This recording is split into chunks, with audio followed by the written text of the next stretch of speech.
reflexão sobre as demandas, chegamos na realização. E eu já falei aqui, em muitos dos pontos aqui que tratamos, sobre realização, sobre o fazer. Mas chegou a hora de realizar. O que eu vou analisar para poder realmente fazer? Vamos ver. Existem critérios que são limitantes para a nossa realização, para o nosso fazer. Então, eu preciso analisar o contexto, onde eu estou, se eu estou no lugar certo para fazer aquilo que está na minha lista. Eu preciso analisar o tempo, meia hora, 1 hora, 20 minutos, quanto tempo eu tenho para fazer essa ação que está aqui na minha lista. Então, uma coisa que eu tenho que analisar é o tempo. E outra coisa que eu tenho que analisar é o recurso. E essa questão do recurso aqui, eu estou falando do recurso de energia. Eu tenho energia para executar essa demanda? Ah, não, agora eu não estou com energia para fazer aquela ligação que eu tinha que fazer. Não faz. Já que ela está na sua lista solta, porque se você tivesse realmente que fazer e tem prazo, tem hora, vai estar no calendário. E calendário é calendário. Calendário é faz ou faz. Mas se ela está na sua lista de tarefas mais soltas, você está olhando ali na sua lista de tarefas diárias, você vai verificar qual o momento melhor para fazer aquela ação, qual o seu grau de energia. E aqui Alice, tem a seguinte pergunta: qual é o momento do seu dia que você tem mais energia produtiva? É de manhã? É de tarde? É à noite? É preciso você conhecer um pouco do seu biológico. Ah, eu gosto mais de executar de manhã. Então, beleza, coloca algumas coisas para fazer logo no período da manhã. Inclusive, eu conheço alguns executivos que eles deixam para tomar decisões, todas as reuniões de tomada de decisões na empresa, eles deixam para fazer no horário que ele tem mais energia, que eles têm mais, porque se deixar fazer em um momento que ele não está muito bem, pode tomar uma decisão errada. Então é você se conhecer.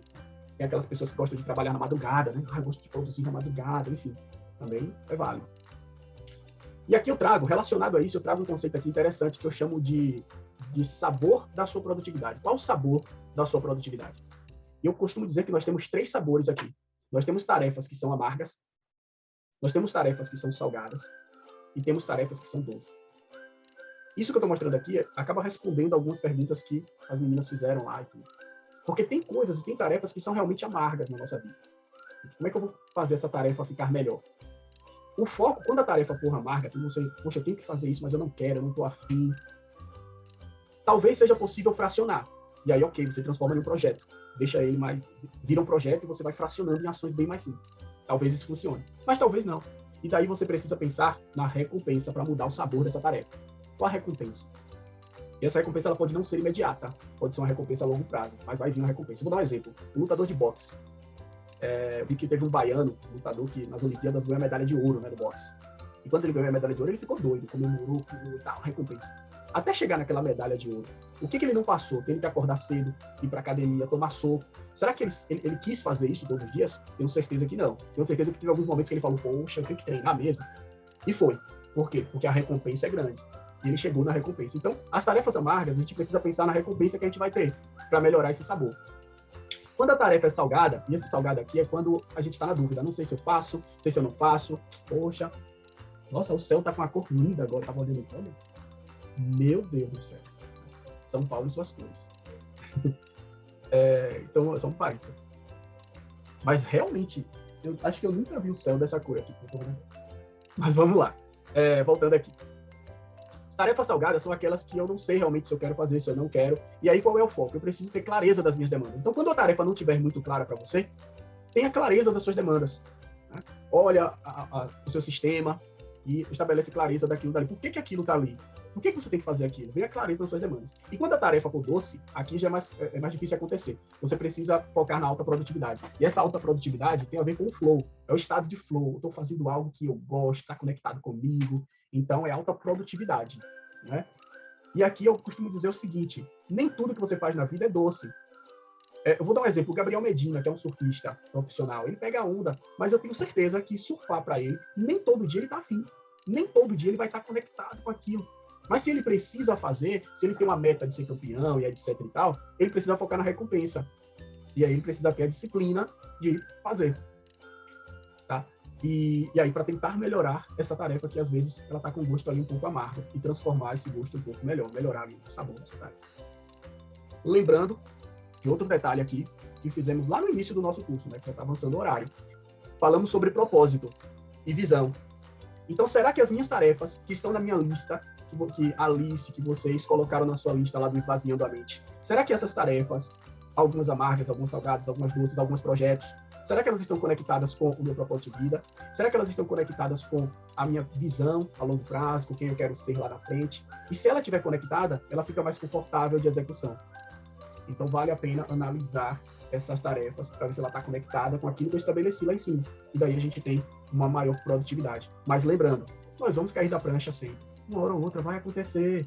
Por mais que você goste, por mais que eu goste de dar aula, de dar treinamento de produtividade, por exemplo, tem dias que eu não estou afim. Tem dias que, poxa, eu não estou afim de dar essa aula hoje, mas eu tenho que dar. E daí eu preciso caminhar, como eu falei do lavar os pratos, né? Eu preciso ligar o computador, eu preciso me conectar. E daqui a pouco a coisa flui. E aí a sintonia vai, a coisa te leva e você consegue executar. Quando você realmente tem que executar. Se você não tiver que executar, não for obrigatório a execução, respeita seu corpo. Fala, agora eu não vou fazer isso. E agora, né? Agora eu caí da prancha nessas tarefas aqui. Mas eu sei que eu tenho que fazer elas. Então tá tranquilo, tá aqui, tá no meu controle. E daí, em outro momento, você vai se conectar com essas tarefas e daí você vai para a execução. Então é preciso ter essa harmonia entre a energia de execução. Sendo assim, falamos das realizações. Sendo assim, chegamos no encerramento, onde aqui é simples, que é conectar tudo.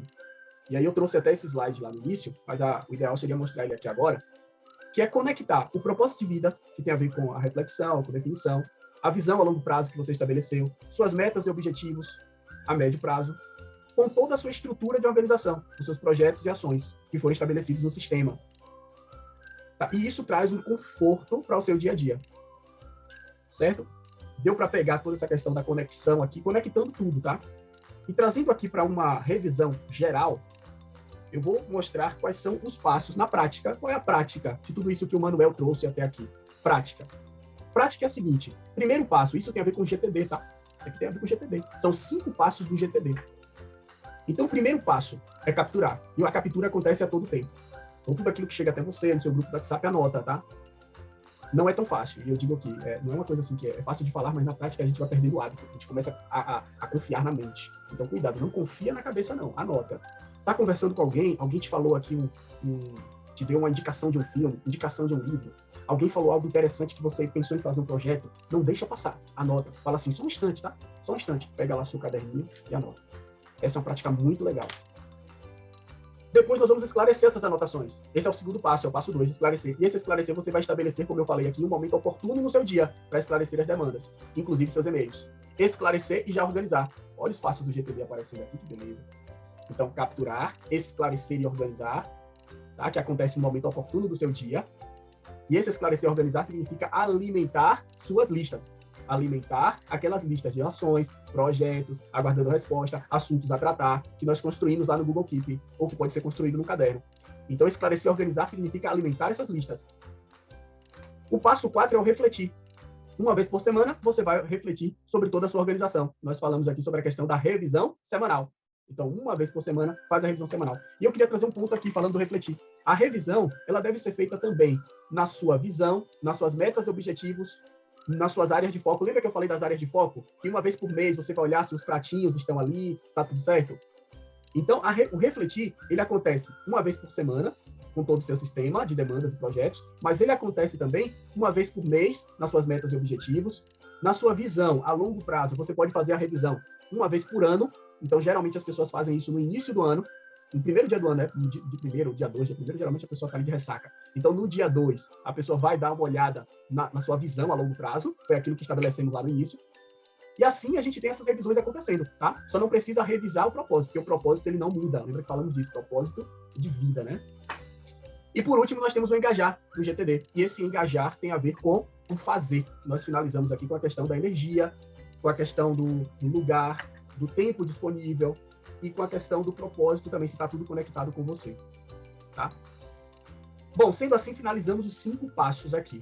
O GTD, ele traz também uma questão chamada de... deixa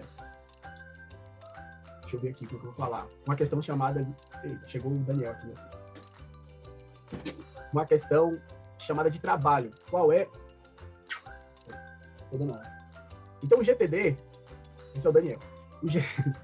O GTD ele traz a questão chamada de natureza do trabalho. Qual é a natureza do seu trabalho? É importante você entender qual é a natureza do seu trabalho também e verificar se as demandas que você tem na sua lista de tarefas, seus projetos, estão conectados com a sua natureza do trabalho. Às vezes a natureza do seu trabalho é operacional. Então, para que você tem tarefas voltadas à gestão? Às vezes a natureza do seu trabalho é gestão. Para que você tem tarefas operacionais? Então é preciso entender qual a natureza do seu trabalho, tá?